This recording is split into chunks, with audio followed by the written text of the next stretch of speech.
Everardo González, de origen mexicano. Estudió Comunicación Social en la Universidad Autónoma Metropolitana. Realizó estudios de cinematografía en el Centro de Capacitación Cinematográfica. Realizador y director de fotografía de la serie de televisión México Nuevo Siglo. La canción del pulque, 2003. Los ladrones viejos, 2008. Sus reconocimientos: Premio Mayahuel en la 18ª Muestra de Cine Mexicano de Guadalajara a la mejor fotografía y edición por La canción del pulque. Ariel de Plata por La canción del pulque, 2004. Mención especial de la Organización Católica Internacional Cinematográfica.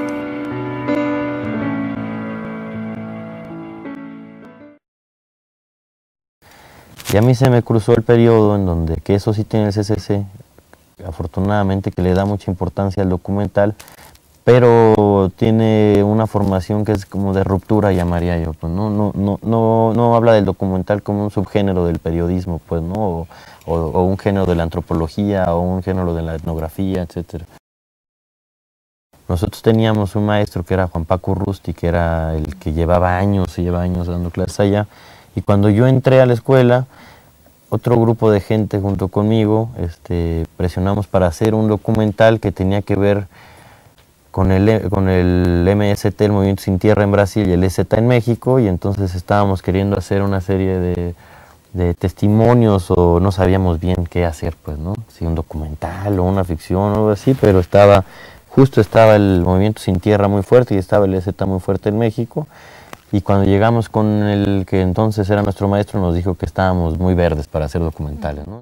Y pues yo comencé a hacer La canción del pulque, la verdad es que con una libertad absoluta, pues sin mucha conciencia de qué es lo que estaba yo haciendo, pero me comencé a sentir cómodo con el género, porque era un género muy libre, encontré un género muy libre, un género que no dependía de grandes presupuestos.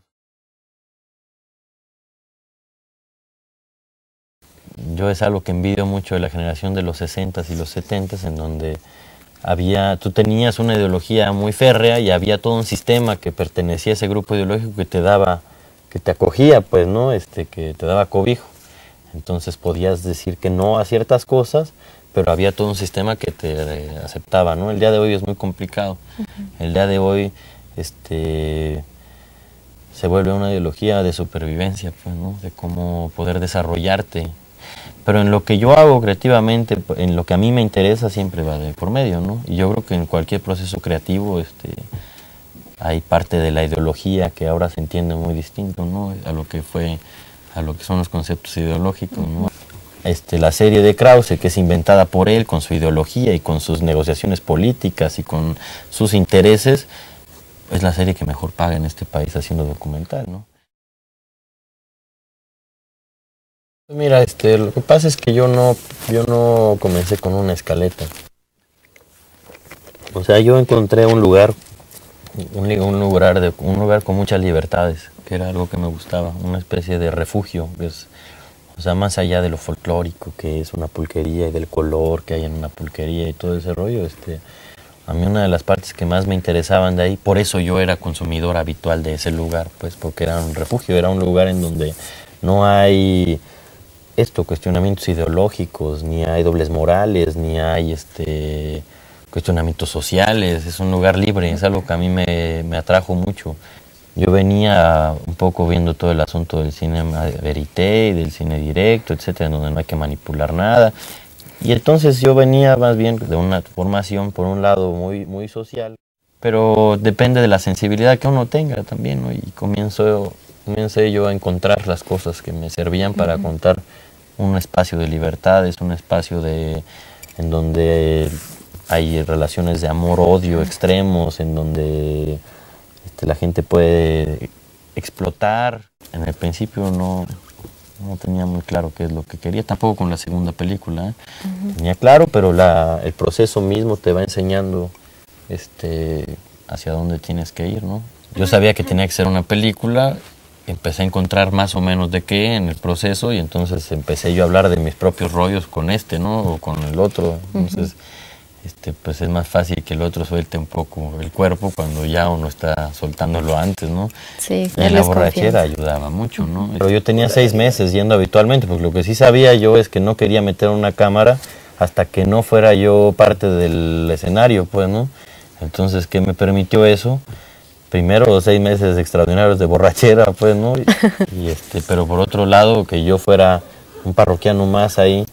Y cuando yo llevé la cámara estaban tan habituados a mi presencia que les daba lo mismo ya, porque sabían que yo todo el tiempo sentaba un rato con uno en una mesa y luego me iba a la otra mesa.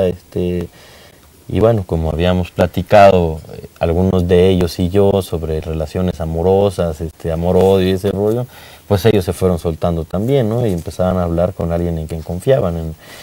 Y a lo mejor no en quien confiaban, en alguien que podía hablar de lo mismo, pues, ¿no? Que tú después solamente tendrás que darle un orden y una dramática a eso que tú conseguiste, pero que el que importa es el que está enfrente. Que es de la misma manera que trabaja la ficción. El que importa es el actor, es el que va a transmitir lo que tú quieres, ¿no? Aquí es igual. Y claro, en la estructura de coro, que es un poco como está contado esto, pues hay un protagónico el que requiere mucha más atención que el resto, pues, ¿no? Entonces, a ese hay que tratarlo bien bonito, ¿no?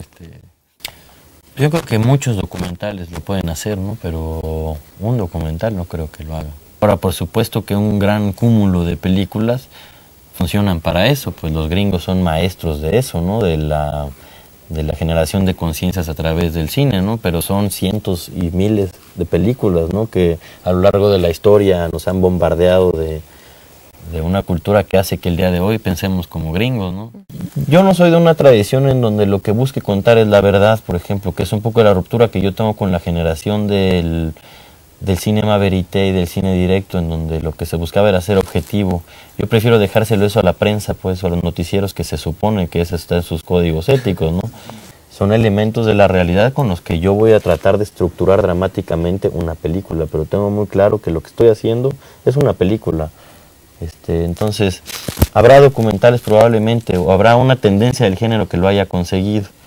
Michael Moore habla de un sistema que te tiene aterrorizado, que lo que es un engaño, pero en realidad yo acabo de estar en Nueva York hace 2 semanas y hay más miedo que nunca en la vida, y hay más miedo al migrante. Tampoco existe, no me gusta. Es 100% dependiente. Pues porque todos dependemos del billete, y en un país como este, pues el cine independiente siempre acaba dependiendo del Fonca o del IMCINE o de los apoyos o de los privados que entonces te van a prestar equipo y aquí en China, pues eso de la visión del cine independiente, cuando uno ve los presupuestos del cine independiente gringo, que se supone es el más importante de los cines independientes, pues haces 4 películas comerciales en México con ese dinero de independiente, ¿no? Yo creo que la producción independiente en este país no existe. No tenemos un gran problema ya de producción. Digamos que la producción en este país está más o menos resuelta, ¿eh? O sea, este año pasado se terminaron 64 películas. Digo, eso viene creciendo, pues, ¿no? En este mes tenemos más de 2 estrenos de películas mexicanas en noviembre, pues, ¿no? Solo en un mes. Eso habla de una salud, más o menos, en los niveles de producción. El problema está en la distribución. Y ahí es en cuando si eres completamente independiente, te vas a quedar independiente, pues. Porque hasta yendo con las televisoras públicas, comienzas a ser dependiente de los apoyos de la televisión pública, ¿no? Es que yo soy de los locos y de la generación que pretendemos y estamos consiguiéndolo de alguna manera, que son las salas de cine, pues.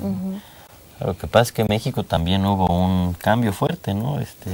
Hay una gran historia y una gran tradición del documental en este país, pero en general en la historia del documental hubieron muchos procesos y muchas modificaciones, pues, ¿no? Y lo que sucedió es que yo soy de una parte de una generación que el día de hoy está entrando a ver el género documental no como un subgénero del periodismo, como decía hace rato, pues, ¿no? Que hay una gran tradición en este país del documental etnográfico, del documental antropológico, del documental científico, pero eso existía en el mundo un tiempo también, ¿no? Yo soy de una generación en donde, por lo que decía, como mi visión es primero es el drama y después